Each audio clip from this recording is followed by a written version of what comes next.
Underground metro मिठी नदीच्या खालून जाते. म्हणजे बघा हा विकासाचा केवढा मोठा मिरेकल आहे तो. एकदा तरी याचा आनंद घ्यायला तुम्ही नक्की या.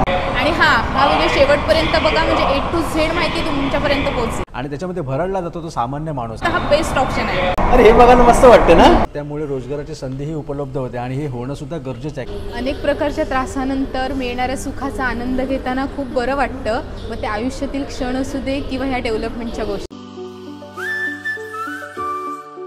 नमस्कार मित्रांनो, स्वागत आहे तुमचं आपल्या चॅनलमध्ये. आणि मी तुमचा राहुल पटेल घेऊन आलो तुमच्यासाठी एक नवीन ब्लॉग. आपल्या देशाची प्रगती ही मजबूत पायाभूत सुविधांवरती अवलंबून असते. मग त्यामध्ये अनेक गोष्टी येतात. आता आपण आहोत मुंबईतील वरळी येथे, जिथपर्यंत मुंबईची अंडरग्राउंड मेट्रो आहे ती सुरू झालेली आहे. ती ॲक्च्युली 3 टप्प्यामध्ये होती. पहिला टप्पा असा होता तो आरे ते BKC जो सुरू झाला होता ऑक्टोबर 2024मध्ये. त्याचं ओपनिंग केलं होतं आपल्या भारताचे पंतप्रधान श्री नरेंद्र मोदी यांनी. दुसरा टप्पा आता जो आपण या व्हिडिओसाठी आलो आहे तो म्हणजे वरळीपर्यंत सुरू झालेला आहे. म्हणजे BKC ते वरळी, आणि याचं उद्घाटन केलेलं आहे आपल्या महाराष्ट्राचे मुख्यमंत्री श्री देवेंद्र फडणवीस यांनी. आणि तिसरा टप्पा असा आहे जो वरळी ते कप परेडपर्यंत, आणि तो आता अंडर कन्स्ट्रक्शन आहे, जो लवकरच सुरू होईल असं त्यांनी डिक्लेअर केलेलं आहे. या जो दुसरा टप्पा आहे त्याची महत्त्वाची खासियत म्हणजे ही जी आता मेट्रो आपण जाणार आहे ती मिठी नदीच्या खालून जाते. म्हणजे कन्स्ट्रक्शन आपण विचार करू शकतो की किती आपला भारत पुढे गेला आहे तो. तर या व्हिडिओच्या माध्यमातून जास्तीत जास्त माहिती देण्याचा माझा नक्कीच प्रयत्न असेल. म्हणजे प्लॅटफॉर्म कसं आहे, तिकीट वगैरे कसं ऑप्शन आहे, कुठले कुठले स्टेशन आपल्याला लागतात. सर्वात महत्त्वाचं म्हणजे हे जे स्टेशन्स आहेत मेट्रोचे ते आपले बाय रोड आपल्याला कुठे लागतात, म्हणजे कुठल्या ठिकाणी आहेत, आणि इतर गोष्टी. तर त्याला कोणतीही वाट न पाहता आपण आपल्या आजच्या व्हिडिओला सुरुवात करूया. तर हे बघा, आता आपण आहोत वरळी नाक्याला. इथे बरोबर हा कॉर्नरला तो वरळी नाका आहे. इथे पेट्रोल पंपच्या बरोबर जवळ इथे हा वरळी नाक्याचा हा मेट्रोचा स्टेशन आहे. आणि या इकडल्या स्टेशनचं नाव आहे आचार्य अत्रे चौक, जिथून आपल्याला एंट्री करायची आहे.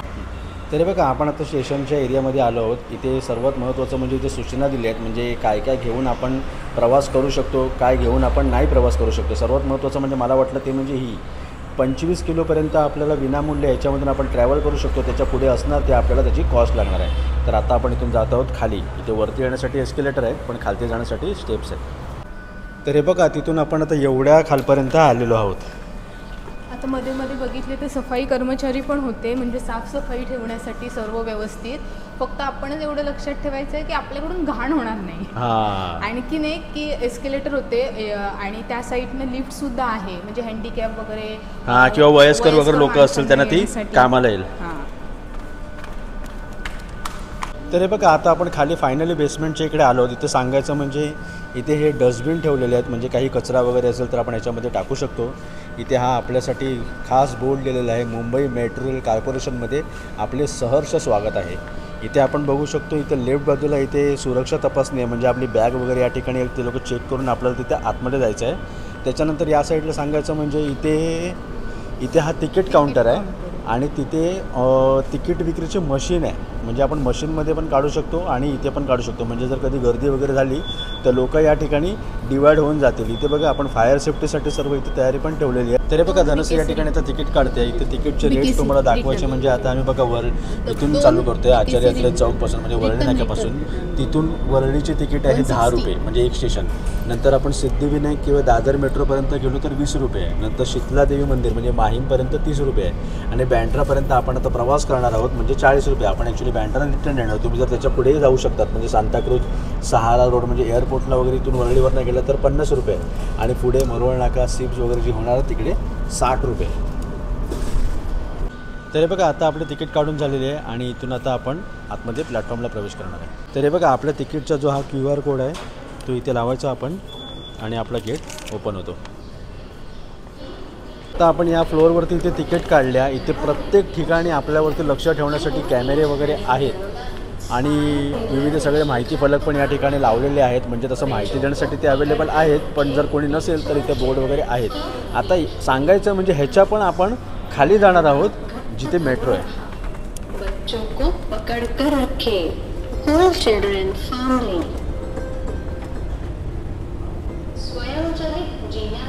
आणि आपण या अंडरग्राउंड मेट्रोमधून आपला हा दुसरा प्रवास आहे. हे बघा, इथे आता आपल्याला दिसणाऱ्या दोन्ही बाजूला प्लॅटफॉर्म असणार आहेत, म्हणजे दोन्ही बाजूला ट्रेन, एक साईडला जाणारी आणि एक साईडला येणारी. हे बघा, ही आरेला जाणारी, ही आरेवरून येणारी. आता आपली ट्रेन येते आहे तर वरळी ते BKCचा 10 किलोमीटरचा आपण प्रवास करणार आहोत. तिकीट जरी महाग असली तरी कधी इमर्जन्सी असेल किंवा ट्रॅफिकमुळे यायला वेळ लागणार असेल तर हा बेस्ट ऑप्शन आहे. आणि हा व्हिडिओ शेवटपर्यंत बघा म्हणजे A to Z माहिती तुमच्यापर्यंत पोहोचेल. आणि बघा आता आपली फायनली मेट्रो आलेली आहे आणि हिच्यामधून आपण प्रवास करतोय वरळी टू BKC. हे बघा काय काय ते लेडीजचे डबे आहेत या ठिकाणी आणि हा आता ऑटोमॅटिक डोअर आहे. हा इथून ओपन होणार आणि तिथून आपण आता आतमध्ये प्रवेश करायचा आहे. चला, वेलकम टू मुंबई मेट्रो. हे बघा स्टेशनला सर्व माणसं या ठिकाणी आता चढलेली आहे आणि तुला माहिती आहे दर 6-6 मिनिटांनी या ठिकाणी ट्रेन आहे. आणि बघा सध्या तरी संपूर्ण रिकामी आहे. भारी वाटतं ह्याच्यात. म्हणजे स्टेशन्स वगैरे पण खूप छान आहेत आणि ट्रेन पण.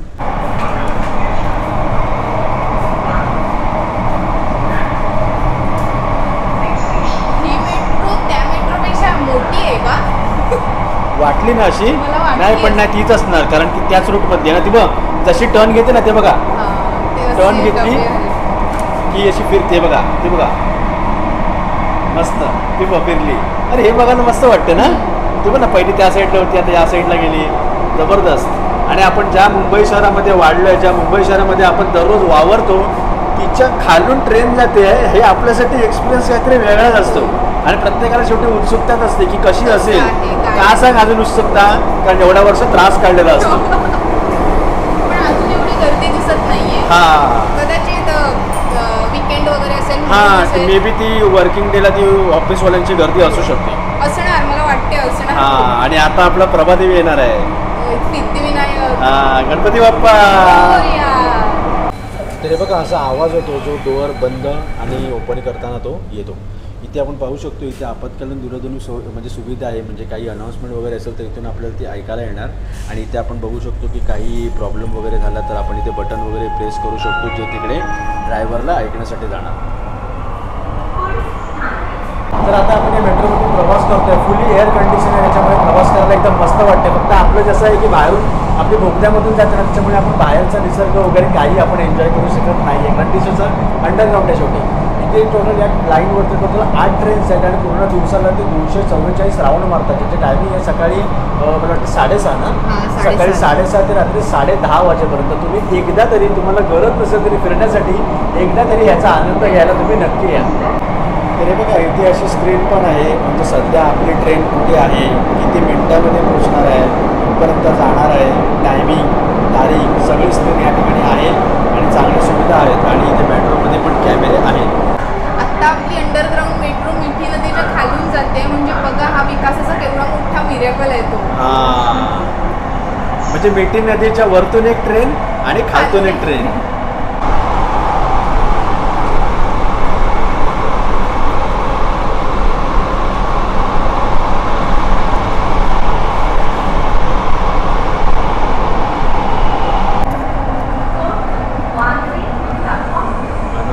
चालू असतात.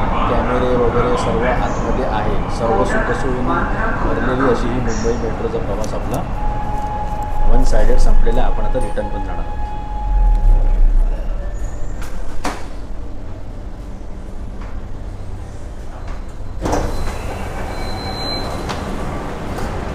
वरळी ते BKCचा साधारण प्रवास 15 मिनिटाच्या आतच झालाय आणि एकदम छान वाटलं आणि असं लगेच झाल्यासारखं वाटलं. आरामदायक खूप आरामदायक म्हणजे बाहेरच्या ट्रॅफिकचा पण त्रास नाही आणि AC मधून एकदम असा लक्झरी प्रवास कमी पैशामध्ये लक्झरी प्रवास. आणि सर्व ज्या स्टेशन्स बघितले ना त्यांची घडण पण एकसारखी आहे आणि छान आहे. एकदम मस्त. ऍक्च्युली कुठल्याही आणि कुठल्याही प्लॅटफॉर्मला तू उतरलेस ना तरी तो सेमच वाटेल. प्रत्येकाचं स्ट्रक्चर एकदम सेम आहे. चला बाय बाय. आता ही मेट्रो चालली आरेला.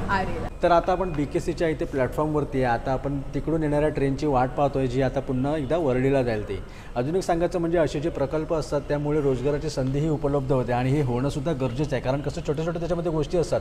उदाहरणार्थ सफाई कर्मचारी असतील, कुठे आतमध्ये एंट्रीसाठी तिकीट पॉईंटला म्हणजे तिकीट काउंटरवरती माणसं असतील, सिक्युरिटी गार्ड असतील किंवा तिकडे काही कधी फूड स्टॉल असेल किंवा अजून कसले स्टॉल असतील त्याच्यावरती नोकरीसाठी माणसं असतील.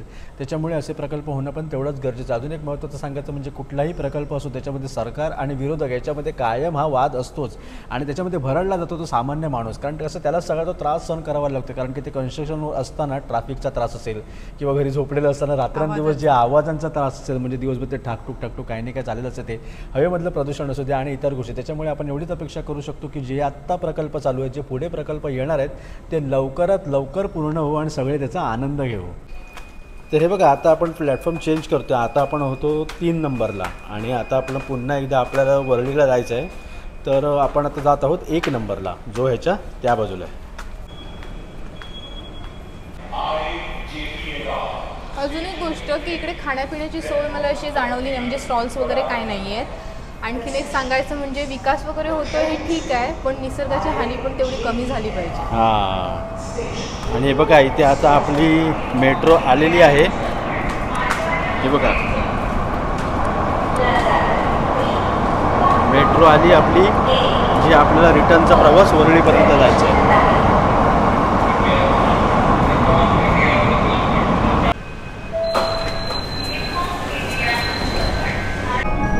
आलो त्या मनाने रिटर्नला जाताना माणसांची गर्दी थोडी जास्त वाटते.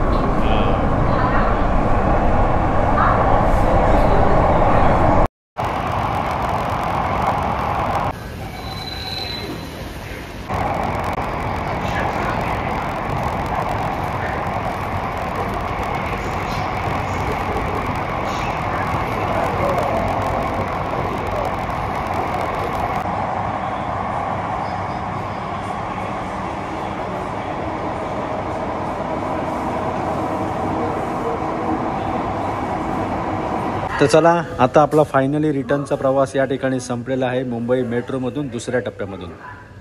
तर हे बघा, आपण आता प्लॅटफॉर्मच्या इथून वर आलेलो आहे आणि आतला आपला इथला प्रवास संपलेला आहे. ऐक ना, या प्रवासाबद्दल थोडक्यात काय सांगशील? थोडक्यात अनेक प्रकारच्या त्रासानंतर मिळणाऱ्या सुखाचा आनंद घेताना खूप बरं वाटतं. मग ते आयुष्यातील क्षण असू दे किंवा ह्या डेव्हलपमेंटच्या गोष्टी. तर चला मित्रांनो, आता ही व्हिडिओ इथेच थांबवते. या व्हिडिओमध्ये आपण मुंबई अंडरग्राऊंड मेट्रोमधून प्रवास केला होता, जी दुसऱ्या टप्प्यामध्ये सुरू झाली होती, म्हणजे BKC टू वरळीपर्यंत. आपण वरळीपासूनच प्रवास सुरू केला होता. वरळीपासून आपण गेलो BKCला प्लॅटफॉर्मवरती उतरलो, 5-10 मिनटं थांबलो, इकडचं तिकडचं बघितलं आणि पुन्हा एकदा रिटर्न प्रवासाला निघालो.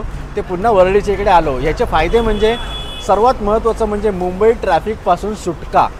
आता कसं आहे, कोणी कोणी म्हणजे मीही तसाच विचार करतो की इथून मला जर BKCला जायचं असेल तर किती रुपये झाले आपले? 40 ना.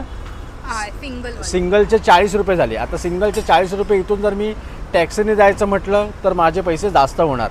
हां, जर आपण लोकलच्या जवळ असू तर मुंबई लोकलने आपले पैसे कमी होणार.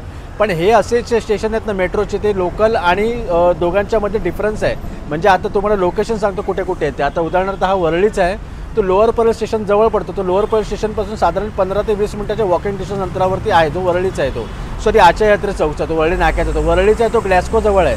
सिद्धिविनायक मंदिरचा आहे, तो मस्त एकदम सिद्धिविनायक मंदिरच्या बाजूला. सिद्धिविनायक मंदिरासाठी दर्शनाला जाणाऱ्या लोकांसाठी तो खूप फायद्यासाठी आहे. आणि दादरचा आहे, तो तिकडे जवळपास तो सेना भवनच्या आसपास आहे. नंतर शीतलादेवी मंदिर आहे, नंतर धारावी, नंतर BKC.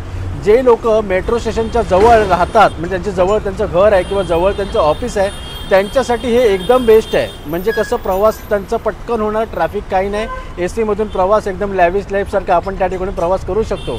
खूप वर्ष या गोष्टीसाठी गेली, त्याच्यानंतर फायनली आपलं फळ मिळालं, जे धनश्री मगाशी बोलली त्याप्रमाणे. तर तुम्ही याच्यामध्ये नक्की विजिट करू शकतात, नक्की सफर करू शकतात. तुमचं काही काम नसेल तरी एक दिवस संडे किंवा सॅटर्डे सुट्टीच्या दिवशी तुम्ही संपूर्ण कुटुंबासोबत याचा आनंद घेऊ शकतात. जरुरी नाही की तुम्हाला वरळीपासून आरेपर्यंत जास्त कॉस्टिंगने जावं. एक स्टेशन गेलात तरी पण चालेल, त्याचे 10 रुपये फक्त कॉस्ट आहे. ॲटलिस्ट तुम्ही ते सर्व बघाल, म्हणजे तुमचे घरचे लहान मुलं असू दे किंवा वयस्कर लोक असू दे. आता हा व्लॉग आपण इथेच संपवतो. या व्लॉगच्या माध्यमातून मी जास्तीत जास्त माहिती देण्याचा प्रयत्न केला अशी मी आशा बाळगतो. आणि हा व्लॉग आता इथेच संपवतो. हा व्लॉग कसा वाटला नक्की कळवा. चॅनलवरती नवीन सबस्क्राईब करायला विसरू नका. लवकरच भेटू अशा काही नवीन व्हिडिओ. तोपर्यंत बाय बाय.